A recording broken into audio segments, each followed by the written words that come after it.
Hello. In the studio with Mikhail Khazin, let's start another economy in Russian style.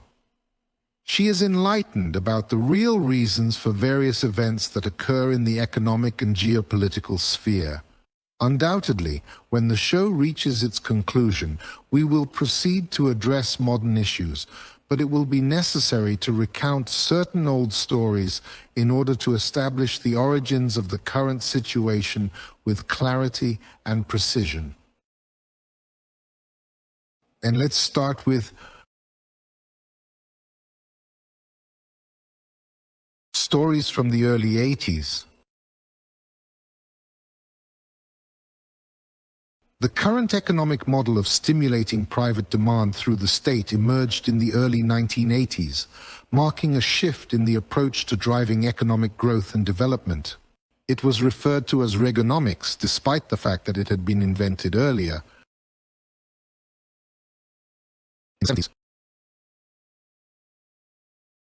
Years, and its essence was as follows, according to the information provided.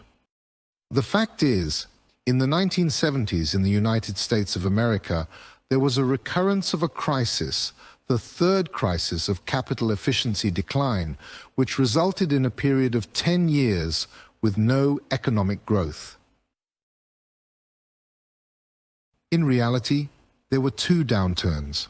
The first one was in the early 70s, and the second one was closer to the end of the 70s, separated by 2 or 3 years of relative calm, during which the decline was more apparent, albeit insignificant. According to modern Western liberal economic science, it is claimed that these two recessions are separated by a small period of growth. But it is argued that this assertion is not true and lacks accuracy. The fact is, contemporary liberal economic theory does not permit recessions to endure for an extended period of time, so it is unable to acknowledge a decline lasting 10 years in any manner. Let's note that it was in the 30s, when there was a very similar situation, 10 years of economic stagnation, which was called a depression, that the word depression started to scare society, and the word recession was invented. And then under this word an economic theory was invented, which claims that any recession ends quickly and lasts there not more than 2 years or 2.5 years, but here 10. And for this reason the statistical data were revised until they showed 2 downturns, 2 recessions, but separated by periods of economic growth and expansion, as indicated by the revised data. I will say it again, in reality there were 2 declines and there was no growth between them. And here you can argue a lot, because evaluating statistical data is a great art, especially with hindsight.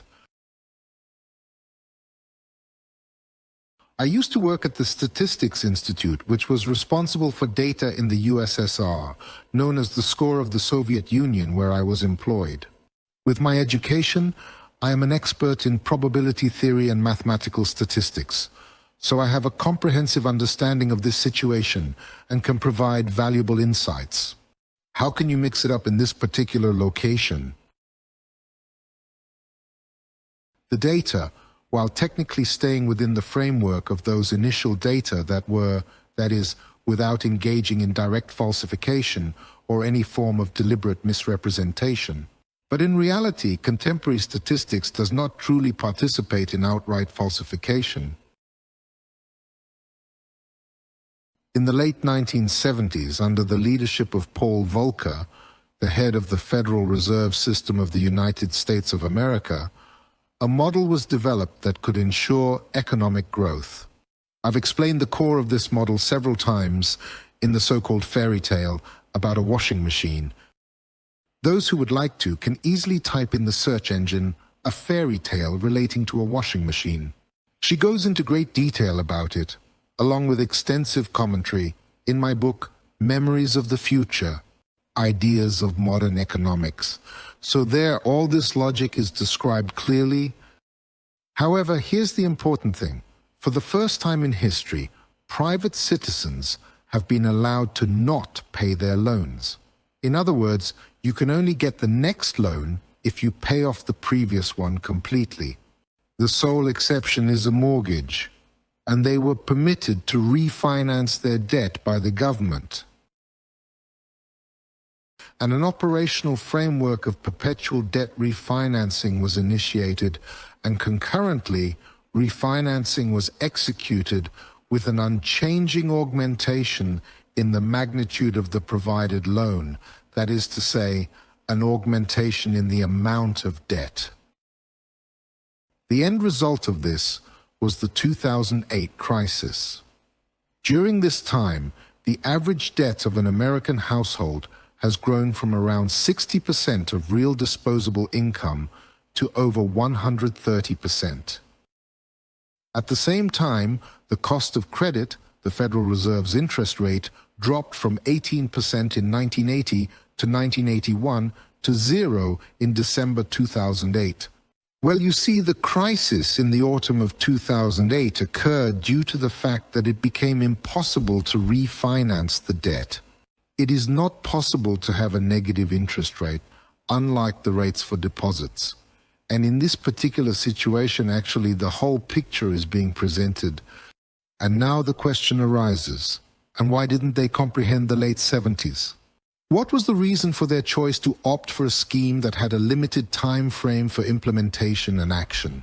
Furthermore, having a complete understanding that due to this scheme, there will be an absolute catastrophe. The response is actually quite straightforward.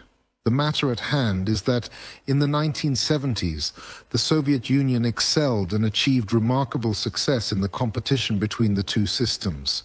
Throughout the 70s, there was continued economic growth in the USSR. Yeah, he was moving slow as molasses because of the same damn crisis of capital efficiency decline. But the planned economy allowed to minimize the consequences of this crisis to zero growth rates. The USSR collapsed in the early 1980s, around the time of Brezhnev's death and Andropov's assumption of power, according to various estimates. The thing is, when I was working at the Institute of Statistics, they told me there that the old Soviet folks, I mean the experts, in the late 70s, early 80s, decided to recalculate the economic growth in the USSR. And they figured that economic growth became zero exactly in the years 1982, 1983, 1984. It is not possible to provide a definite answer, as statistical data is inherently variable and subject to fluctuations and uncertainties. Certainly this rating was not official, but that is the reason why I am more inclined to place trust in it. She was not impressed anywhere. This is exactly what my teacher, Emil Borisovich Ershov, told me. He was my economics teacher, and coincidentally, happened to be heading this institute at the time. So here is the thing, the Union of Soviet Socialist Republics in the early 1970s had to make a decision for itself. Either he will assume the position of world leadership in a situation where the Western countries are increasingly falling into a state of strong stagnation, or he will make a decision to pursue some other alternative scenario that is available to him at that time. Let's note that in the West, if you read Western political scientists, they have exactly those times.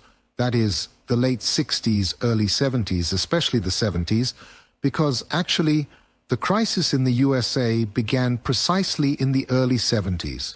It is obvious to everyone, namely on August 15, 1971, US President Richard Nixon declared the last default of the 20th century for the United States of America, refusing to tie the dollar to gold.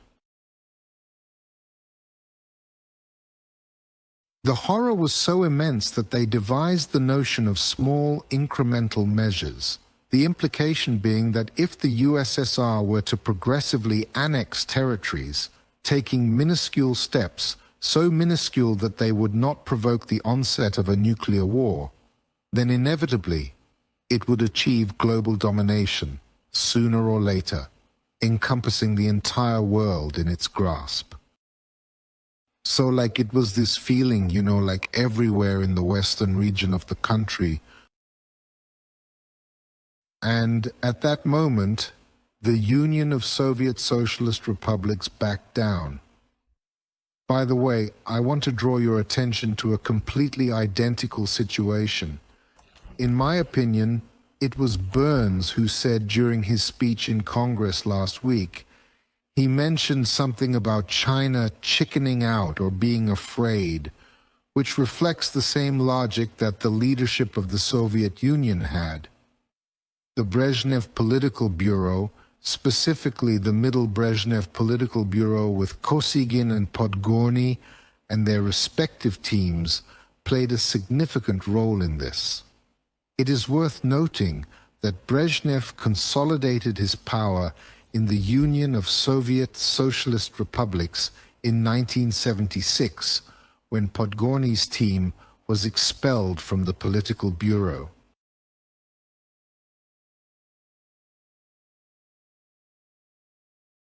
So you see, Podgorny was the chairperson of the Supreme Soviet of the Union of Soviet Socialist Republics. On three fronts, on the fundamental fronts of countering the global projects of the USSR, concessions were made.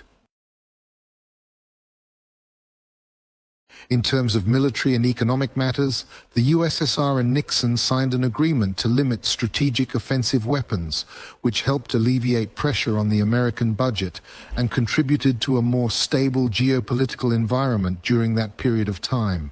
Just a reminder, in the early 1970s in the USA, there was already a crisis going on, and the budget problems were horrifying, while the USSR didn't have this problem yet.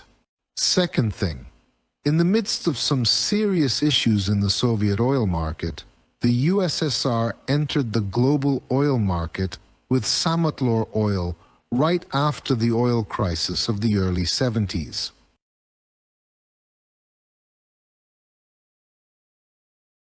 Rather than making life more difficult for the West, the USSR initiated assistance, thus easing their challenges and improving their situation.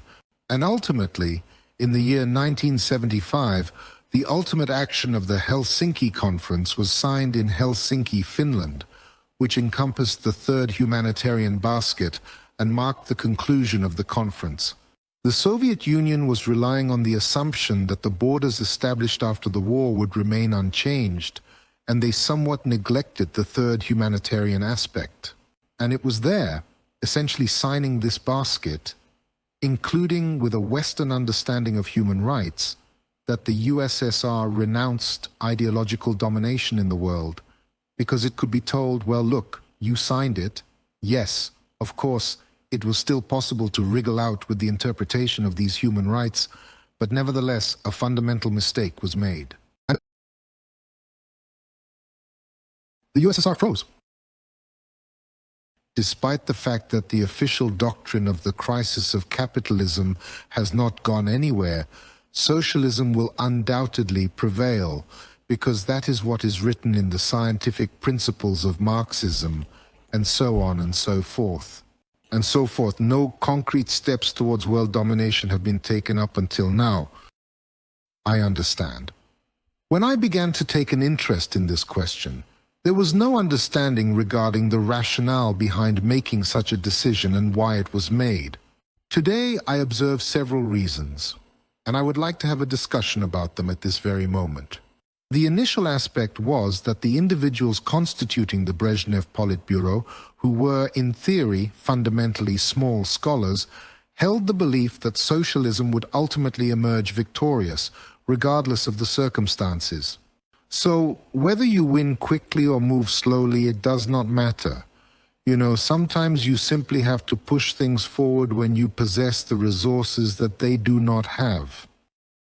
The second reason was that they understood that China, which is already beginning to shift towards an independent policy, I remind you, the Cultural Revolution took place in the late 1960s, and Nixon's visit to Beijing occurred, it appears, in 1972. It's going to put up a fight, And the question was asked like this: will the USSR be able to handle China with its resources in 25 years? The answer in general was no. And finally, the third option: what if the United States of America, NATO, and other military political blocs that exist at that time disappear, the Centi, Sietes, and so on, which no one remembers anymore? Accordingly, will the USSR be able to ensure peace and order on the entire planet with its resources and the resources of the Warsaw Pact? The answer was no, we don't have enough resources.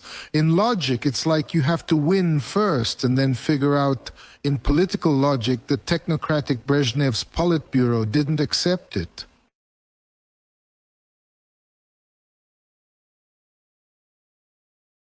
And as a consequence, we suffered a loss. However, prior to our defeat, the United States of America formulated a strategy in the late 1970s commonly referred to as Reaganomics. And this is where we need to provide an explanation.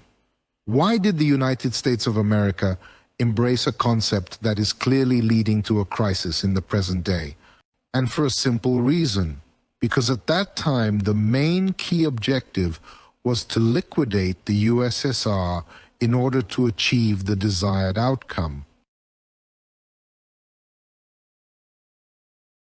They displayed a complete lack of concern for the problems that would inevitably emerge at a later stage. Because if the USSR had emerged victorious, then there would not have been any space remaining in existence for the Western elites. So, in other words, they were solving the key basic task, the liquidation of the USSR. They have solved this problem. And here is where the fun began. The fact of the matter is, in the late 1980s, around 1989, when the Eastern Bloc started to fall apart and disintegrate, the Warsaw Pact, the Council for Mutual Economic Assistance, and so on and so forth, a fundamental question arose. What is the next course of action? You know, over the course of time since the early 1980s, a colossal debt has been accumulated in the American economy. So, thanks to this scheme of stimulating private consumption, and accordingly what is internal consumption, it is actually boosting the production that takes place within the country's borders and contributing to the growth of the domestic economy. And in accordance with this, there was an opportunity for rapid economic growth, thanks to which, in fact, the USSR emerged victorious. And then two questions come to mind. What should be done about this debt? And what action should be taken in relation to the USSR? The idea that was proposed by Bush Sr., who served as the President of the United States from '88. Well, in '88 he won the election, so from Jan '89. So here's the thing. Our objective is to take away markets from the USSR, utilizing the funds to pay off old debts, and initiate the construction of a new economic model from scratch. This model will be free from any debts, as we aim to establish the USSR as a friendly state towards the West. By achieving this, we can ensure a fresh start and a strong foundation for our economic endeavors, while also settling our previous obligations. However, here is an alternative logic that argued for the dissolution of the USSR, dividing it into smaller entities, followed by the division of Russia into smaller entities, and the establishment of new financial obligations based on its resources. As you can see, the financial elite, who were riding high within the framework of the economy, I had a preference for the second option more because it was their money, so they had a considerable amount to gain from it. And it is precisely this logic, because the financial elite has already begun to dominate in Washington, that was adopted. The trouble was that in the 1992 elections, Bush Sr. was supposed to win because he was the winner.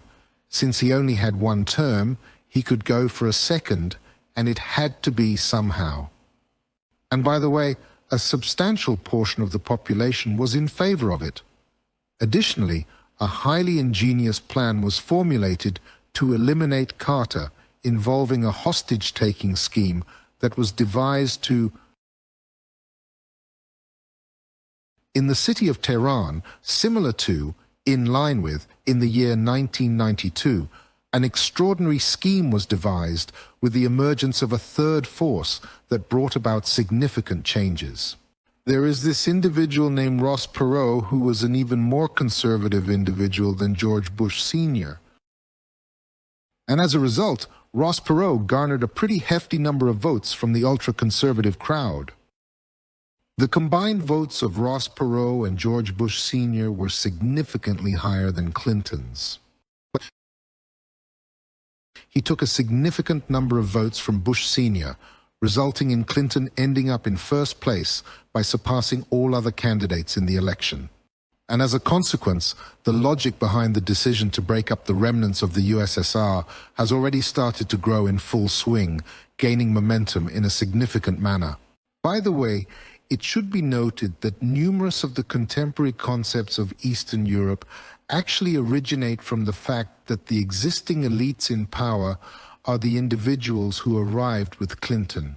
By the way, it is precisely because of this change that we owe the arrival of Gaidar, because Yavlinsky worked closely with the administration of President Bush during that time. Yavlinsky is still unable to forgive Gaidar and his team for their actions, and this resentment continues to linger. I am unaware if he comprehends the current situation. Going nowhere is linked to being connected with the departed conservative American elites or not, which remains uncertain. But in the book Stairway to Heaven, which we wrote with Sergei Sheglov, which is dedicated to the theory of power, this particular moment is noted. If you're working with that elite group that lost, then regardless of your abilities and talents, you're going down with the losing group.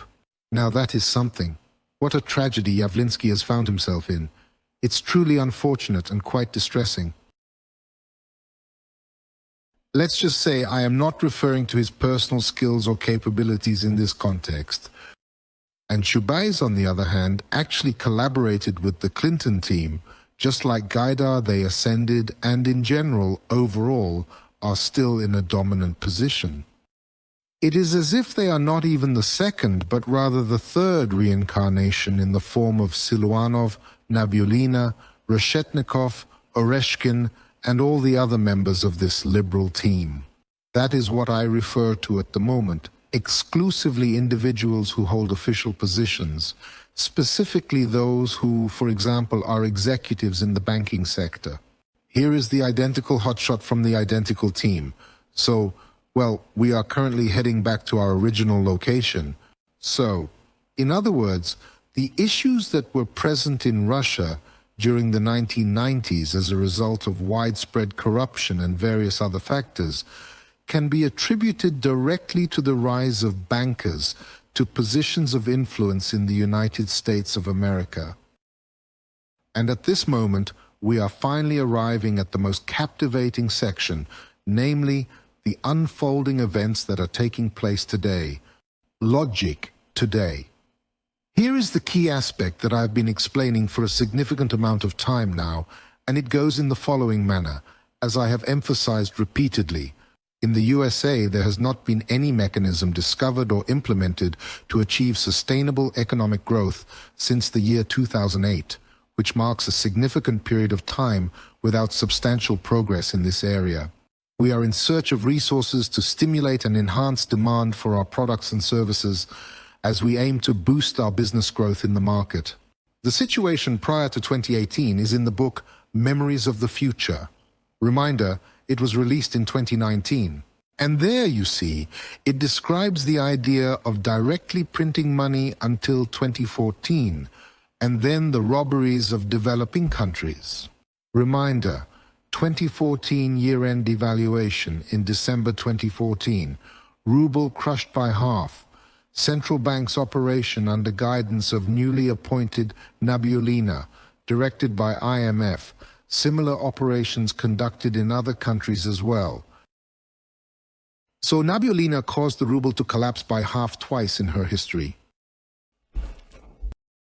Subsequently, there was an operation to steal from Britain, specifically targeting British offshore accounts, commonly referred to as the Panama Dossier, and then an operation was carried out to significantly tighten compliance control measures. Then there was A, and then, after the outbreak of COVID-19, they commenced implementing measures to stimulate private economic demand in the United States of America through the allocation of funds in the budgetary framework. So in other words, the scheme that was in Russia in 98 years was completely reproduced.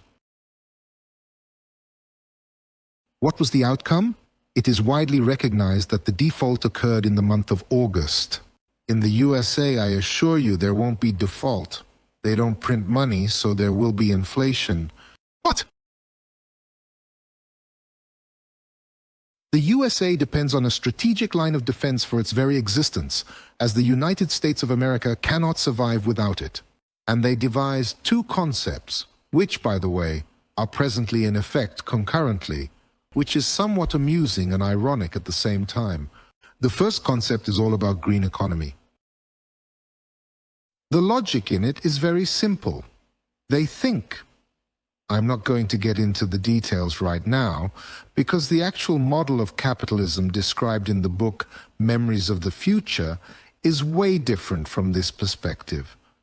However, we comprehend that they perceive things based on their individual perspective and way of thinking. So here's the thing.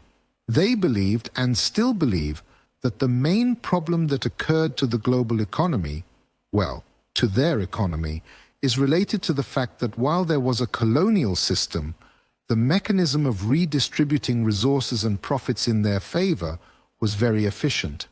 And when the USSR appeared, we had to start sharing. And due to the actions of different countries, former colonies, or those who successfully avoided colonization, they began to receive an excessive amount. And for this reason, we must devise a new model for colonization. She came into existence in the form of what is known as the green economy concept.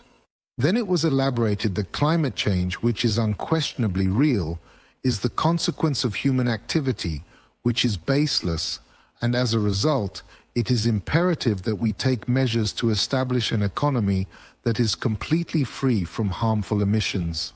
Then the logic was that since the technological leaders are the West, then the West will make a decision that those who emit pollutants should pay for it, create their own economic core where it is possible to live without emissions, and everyone else will pay for these emissions in order to ensure a sustainable and environmentally friendly future for the planet and future generations. We had our own problems because the United States of America didn't want to do that. Reminder, Trump was an active opponent. Why? Because he believed it was necessary to revive the real sector. And the real sector is primarily chemistry and metal. And accordingly, there's no getting away from the emissions here. Similar situation exists in China, where it is presently manufacturing metal to an extent that is greater than the combined production of all other countries worldwide.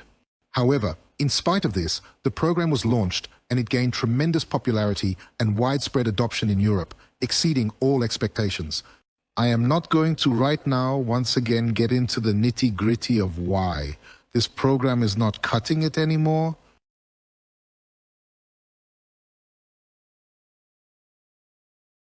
Done.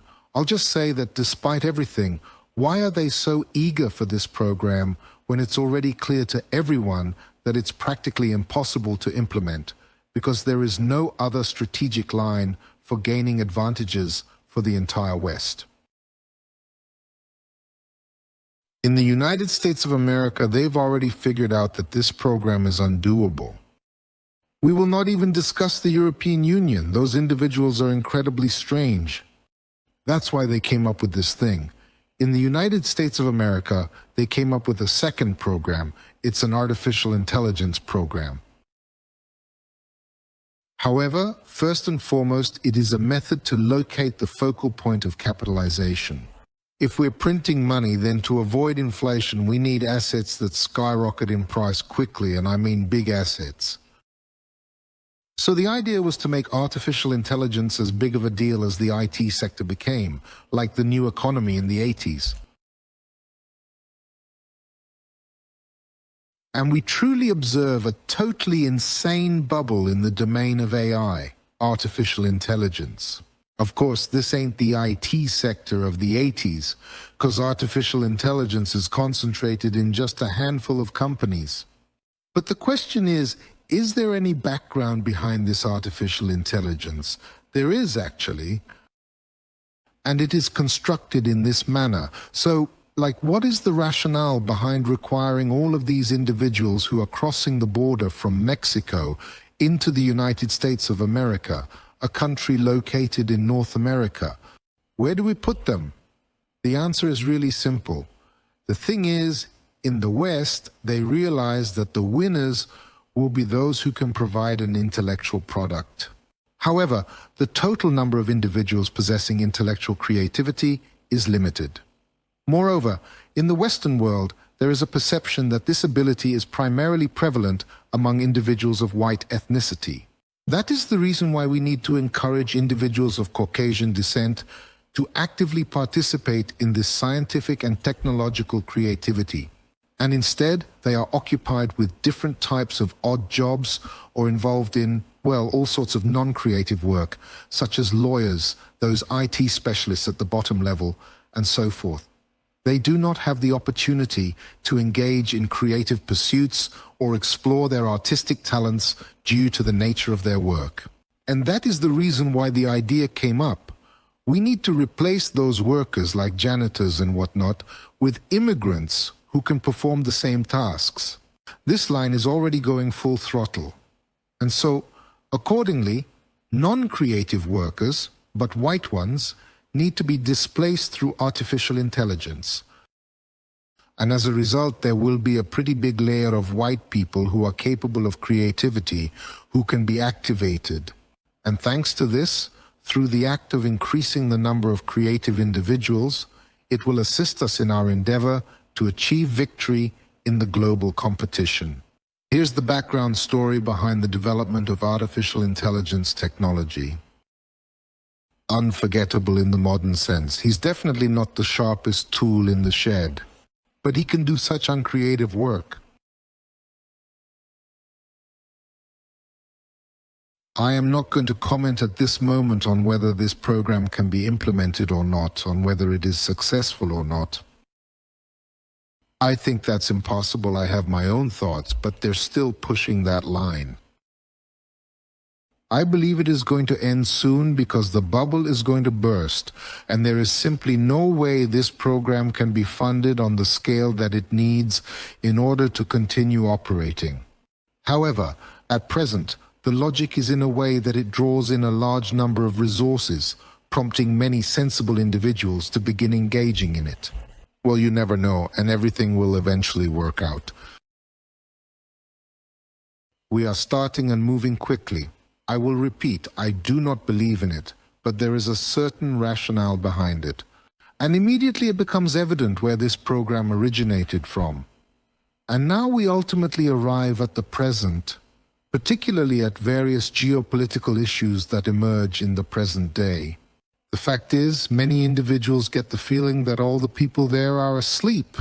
Sleepy heads of the European Union leaders, sleepy heads of politicians in London with a political noose in the capital city of Washington, D.C. Yesterday, at the party with Vladimir Solovyov, we had an in-depth discussion about this particular topic. So it transpired to be an uncommon exhibition where there was an authentic conversation among the individuals involved. Specifically, I engaged in a passionate argument with Dmitry Drobnitsky and Vladimir Solovyov at that location. Therefore, I highly recommend checking it out this evening, but here's the catch that you need to be aware of.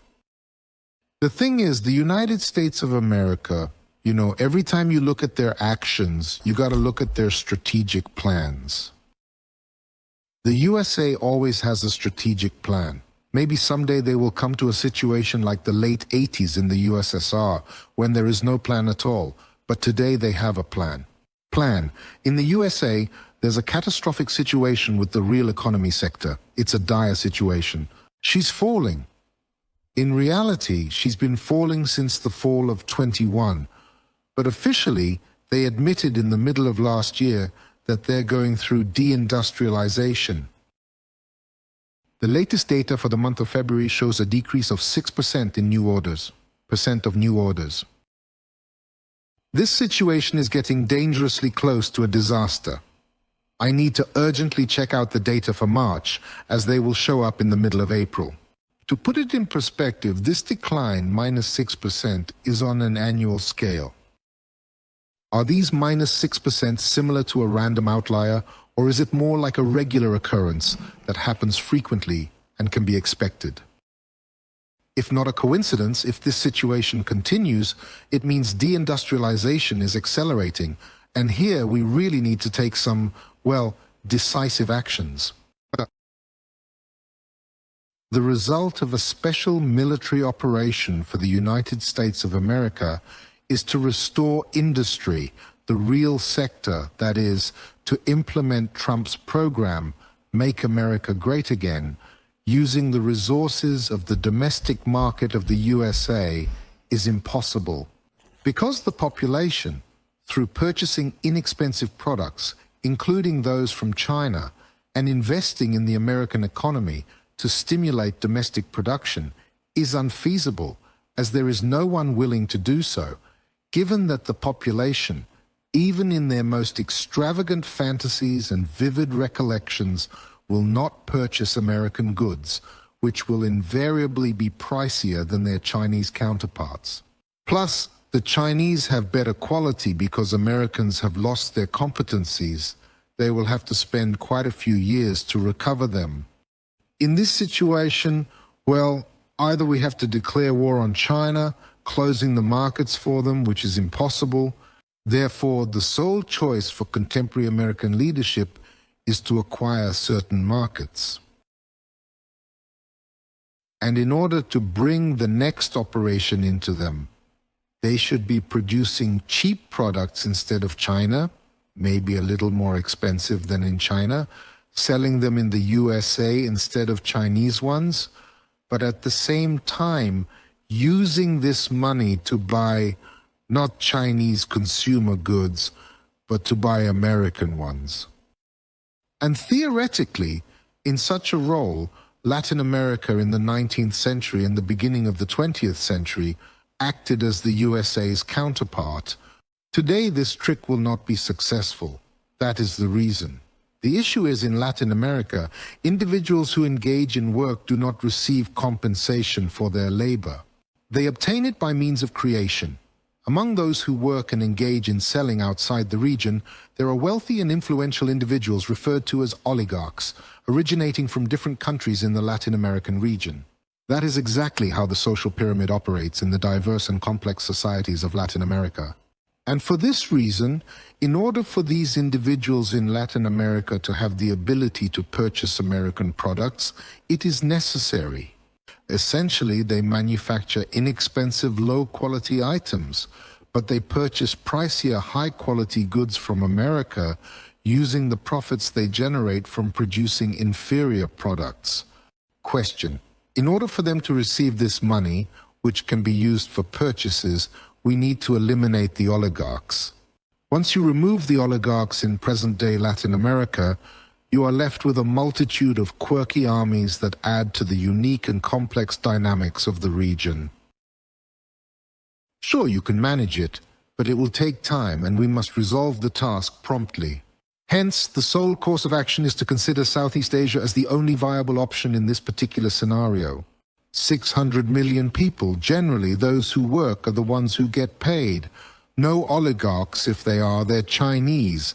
Getting rid of them in this situation is a pleasure. We still need to complete the task, because these markets are currently controlled by the Chinese today. And you have the freedom to bet any amount you desire on the same Philippines in order to support Marquez Jr. and strategically facilitate the political transfer of the Philippines into the zone of American influence. From an economic perspective, people in that region continue to purchase goods from China, which poses a significant issue. That is the reason why the primary goal of the United States is to sever the connection of Southeast Asia from the rest of the world. The Chinese economic influence is the reason why it is crucial to maintain an arc from Japan to, respectively, the Malay Peninsula. This is done in order to intercept Chinese ships carrying Chinese goods, ensuring their control. This strategy is of utmost importance to counterbalance the growing dominance of China in the region. That's why it's so important to keep Taiwan. That's why Burns said that China is chickening out because it hasn't dared to seize Taiwan and won't dare to. However, he is going to put up a fight. The issue is that the United States requires all of their current resources for this particular operation. And here, opponents of the United States of America, geopolitically, primarily London, are trying to throw a wrench in the works. So what is occurring at the present moment is precisely the system of counteraction that is taking place on this particular day. It all started with Ukraine. And it is London that currently controls Ukraine, London controls Poland, and the Baltic states at present, which happen to be the most aggressive towards Russia. The process of changing leadership in Poland is akin to switching from a pro-British team to a pro-American one, which is a completely different position, since if we are discussing operations in Southeast Asia, it is necessary to transfer all resources, including those in the Middle East and those in Western Europe, to Southeast Asia. If we are discussing the US withdrawal, they must definitely maintain their sphere of influence in Western Europe, which London desires to intercept.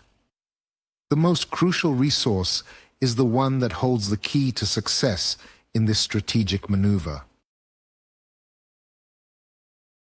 Oil and gas.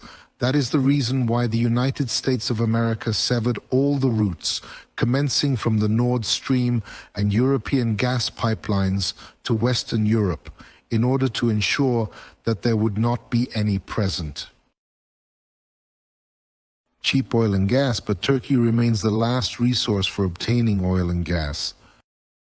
For this reason, most likely, the USA is actively trying to eliminate accordingly the modern regime in Turkey.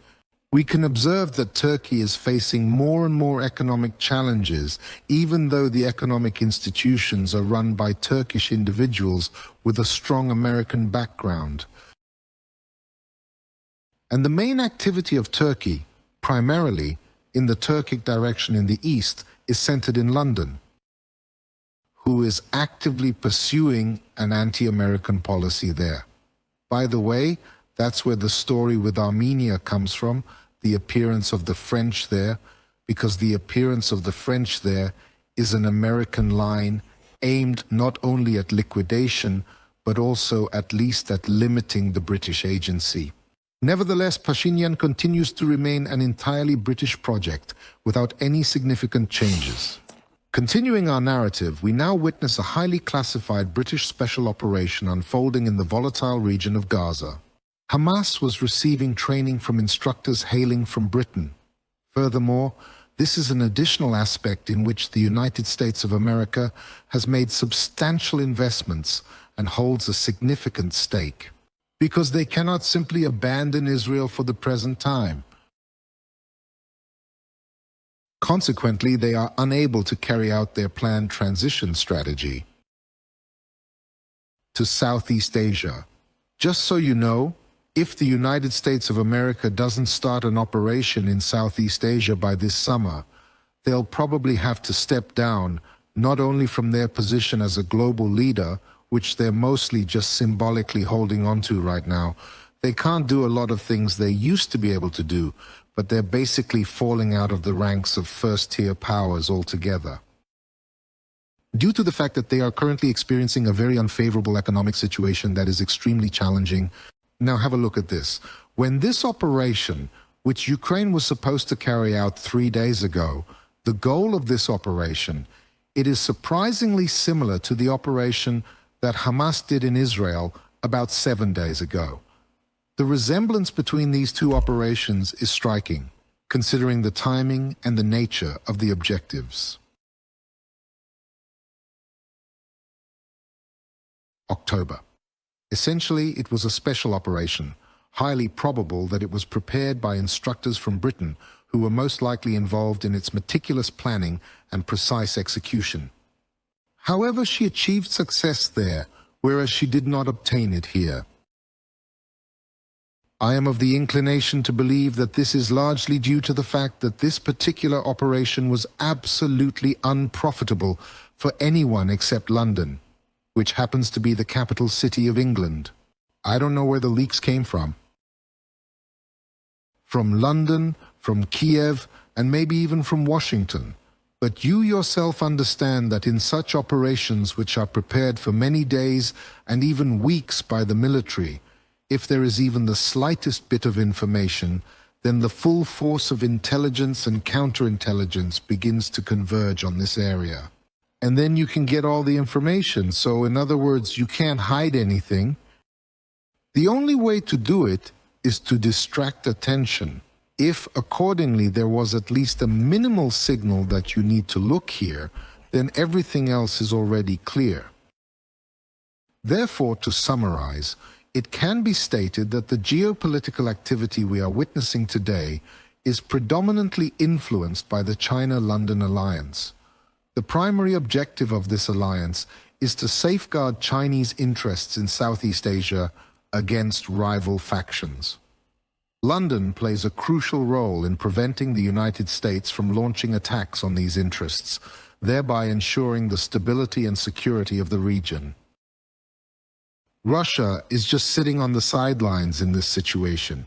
We don't really get involved in all these stories. By the way, please pay attention to the cables that have been messed up. In the Strait of Bab el-Mandeb, it just so happened that the cables that provide communication in the United States of America were located. I can only say that after this incident occurred with some of my colleagues in the United States of America, I am unable to contact them via Telegram. Well, you know, there's no connection. I can find it on other channels, but I can't get any sound on Telegram. Well, or he is extremely rare.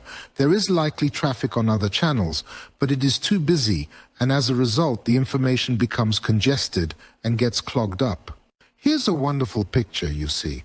So, what we see is that the real background behind many geopolitical events of the past few days, well, even months, I would say, is a showdown between London and the United States of America, aimed at preventing, well, the goal of London is to prevent the United States of America from implementing their strategic plan. Now, for what reason would you need London? It's a piece of cake, really simple and straightforward. The thing is, London, in terms of its resources available, falls out of the category of great powers. So, roughly speaking, as a result of all this crisis collapses, and the bubble that has already formed in the US economy, there will be four, well, sort of great powers in the world that will shape currency zones today. This is the USA, Russia, India, and China. In theory, Brazil could have had a shot, but they screwed up their project, which could have been something if they had at least made a common currency with Argentina. They made an announcement, but due to the arrival of this particular president from Argentina, the project was terminated. And now Brazil has practically no chance of creating its own currency zone. This implies that Latin America will probably become a zone where hunting is unrestricted. For now, there will be 4 currency zones. London wants to squeeze in by hook or by crook, but let it not be the 5th. But at least 4.5. To achieve this, they must take control of Western Europe when the United States of America departs from the region. So they do everything they can to make the departure of the United States of America as abrupt and extreme as possible, so that they would be in the weakest possible position. If the United States wants to eliminate Turkey's ability to supply cheap energy carriers to Western Europe, then the key task for Great Britain is to support Turkey so that there are cheap energy carriers.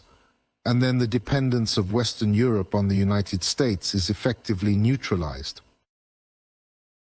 The UK, with its own methods, including intelligence agencies and recruitment, will be keeping tabs on the situation. Let's note that like Portugal, Spain, and like part of Germany are already under the control of Great Britain. France is still resisting for now. So basically, in other words, Great Britain also gets it. They've got a strategic plan. To gather from oneself both Western Europe and maybe parts of Africa, well, those that can be preserved, or maybe even someone else, whom they can manage. Just a reminder, in Canada and Australia, the formal head of state is the British monarch, who serves as the symbolic representative of the United Kingdom in these two nations. And in order to at least establish some sort of geographical area or space to acquire potential customers for the future, can't do without it. I mean, seriously, just can't. There ain't no future. What should I do with this? Anyway, no matter what, must go, you know.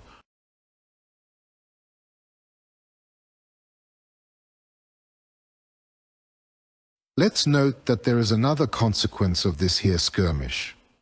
If those forces behind the Biden administration, the transnational bankers, understand that they will have to step down from the position of controller of the United States of America and negotiate with the part of the American elite groups that stand behind Trump, then the question arises, what will happen to those groups that they controlled outside the United States of America? So to some extent European, to some extent Russian, and particularly Eastern European in terms of heritage and cultural influence, especially in the Eastern European region. They're going nowhere. They're not needed by anyone at all, because those groups that don't need Trump are considered outsiders. No one is going to have their back. Those groups, banker liberal Western Global Project, who kept them on the payroll and will no longer finance them, they simply will not have this resource in the new conditions, and all of them are going absolutely nowhere. Due to this reason, I believe they engage in these seemingly meaningless and extremely dangerous provocations, because each provocation serves to prolong their existence, whether it be for a week, whether it be for 2 weeks, and so on and so forth. One of these groups, which can only survive by constantly escalating tension, is particularly noteworthy due to its reliance on the perpetuation of heightened conflict in order to maintain its existence. This is not Netanyahu's team. That is why there is a very good chance Israel will actually invade Lebanon. The probability of a military invasion is significantly high. And in this case, it is most likely going to be the start of the conclusion for Israel. I am progressively going to conclude this topic at the moment, and I can confidently say that in actuality, I possess a plethora of diverse kinds of intelligence indicators that unequivocally confirm the validity of this line of reasoning. Specifically, by agreement among pro-groups in favor of with Biden, those who stand behind Trump are most likely referring to the departure of Nikki and Vicky, that is, Nikki Haley and Victoria Nuland. Since Nikki Haley was a British undertaking, thus the United States of America had already commenced direct attacks on Britain. And, accordingly, the reason for Victoria Nuland's departure is connected to the fact that the entire London anti-Russian stance in Ukraine, at least in Washington, will gradually be terminated in terms of specifics. All I can state is that since these are political speculations that can be associated with conspiracy theories in a speculative manner, I do not publicly disclose them. These speculations should be treated cautiously, as they may not have a solid basis and could be purely hypothetical in nature. I have a private Telegram channel where we discuss all of this, so those who want to participate in this discussion and sort of read what I write there, you can subscribe to the private channel to be able to read my posts. At times I mention certain authorities. Recently, it has been incredibly fascinating regarding this subject. For instance, Dmitry Drobnitsky and Dmitry Evstafiev, along with other experts, have been writing about it. And sometimes very interesting facts come out. But discussions and some other details, that's in the private Telegram channel. On the channel, I will say it again, I do not want to tease the geese and give grounds for all sorts of speculation and other nonsense in general. If you look at what is happening in particular, there are very interesting performances today by the former president of Russia, who revealed many situations. Specifically, he stated that Russia has always been in favor of negotiations, but please present a responsible partner to talk to in the current situation, as there is no teak and squabble in the West. It is crucial to prioritize constructive dialogue and avoid unnecessary conflicts that hinder progress and cooperation. So here's the arrangement. However, that signifies the conclusion of our designated time frame. Mikhail Khazin was present in the studio. Thank you for your attention. Goodbye.